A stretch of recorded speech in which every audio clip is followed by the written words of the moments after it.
Critics of the military actions of the Israeli state often find their arguments immediately deflected by accusations of anti-Semitism. This relies on a specific rhetorical strategy, merging the ancient ethno-religious identity of Judaism with the modern nationalist ideology of Zionism. This rhetoric holds Jews around the world collectively responsible for the military decisions of a foreign state. By presenting Zionism as the sole representative of Jewish identity, it erases the millions of anti-Zionist Jewish voices who have opposed the movement for over a century. When political dissent is framed as religious hatred, the underlying state actions become immune to traditional scrutiny. The ideology functions as a shield, protecting the political project from being evaluated on its own merits. Evaluating the political project of Zionism requires looking past this rhetorical defense to examine the ideology's specific requirements for survival. Political Zionism emerged in late 19th century Europe as a settler colonial movement. Its goal was the creation of an ethno-nationalist state through the acquisition of land and the establishment of a demographic majority. Early leaders knew this meant displacing the people already living there. They openly used the term colonization to describe their project, recognizing that a Jewish majority required the systematic removal of the indigenous Palestinian population.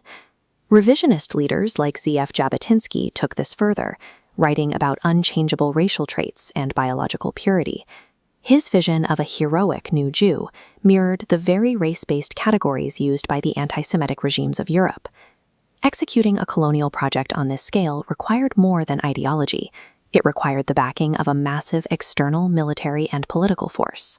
Secular Zionism's need for territorial conquest eventually found its most powerful sponsor in a theological movement that had its own reasons for wanting Jews in Palestine. In the United States, Christian Zionists vastly outnumbered Jewish Zionists by a ratio of 10-1. This support system began with British imperialism. In 1917, the British government issued the Balfour Declaration, providing the first major state endorsement for a Jewish homeland in Palestine to secure their own strategic interests. British leaders like Prime Minister David Lloyd George were raised in devout households that viewed the return of Jews to Palestine as the fulfillment of biblical prophecy. This theological framework, known as dispensationalism, presents the gathering of Jews as a mandatory event to trigger the second coming of Christ. This worldview treats Jewish people as theological pawns. In this apocalyptic timeline, their gathering in the Middle East is not an act of solidarity, but a necessary step toward their eventual destruction in a global holy war. One group sought a nationalist conquest, the other sought the end of the world. They were bound together by a shared anti-Arab bigotry that viewed the indigenous population as an obstacle to divine and political plans.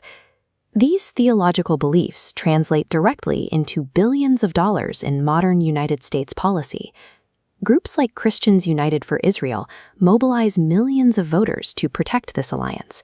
They funnel hundreds of millions of tax-exempt dollars into illegal West Bank settlements, financing the infrastructure of an apartheid system.